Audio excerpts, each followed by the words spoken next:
ఈ మత గ్రంథాలు ఏవైతే ఉన్నాయో వాటిని సరిగ్గా అర్థం చేసుకోకుండా మతం అనేటువంటి మలాన్ని మైండ్లోకి పెట్టుకున్నటువంటి గాడిదనా కొడుకులు ఈ దేశాన్ని నాశనం చేస్తున్నారు.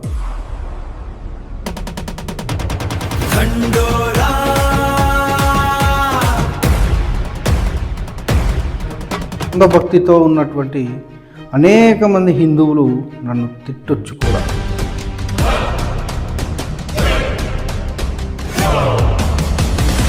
అతని కాళ్ళు వీళ్ళ నాలుకతో నాకటానికి కూడా సిద్ధపడతారు.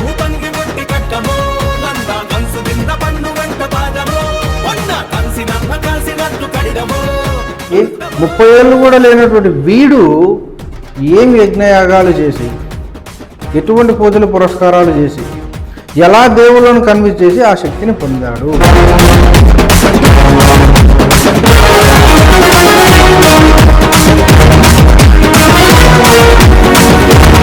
మీరు చేసేటువంటి పూజ ఈడి మీద పెట్టేటువంటి ఎఫెక్ట్ అనేది ఆ దేవుడి మీద పెడితే మీకు ఆ దేవుడు ఏదో ఒక లాభం అన్నా ఉంటుంది. ఆ దేవుడి ద్వారా మీకు ఆశీర్వాదాలన్నా వస్తాయి. వీడి ద్వారా మీకేమొస్తుంది? ఈ కుండాకూర ఏదో వల్ల మీకు వచ్చేది ఏం లేదు, ఇంకా మీ డబ్బులు పోవాల్సిందే తప్ప.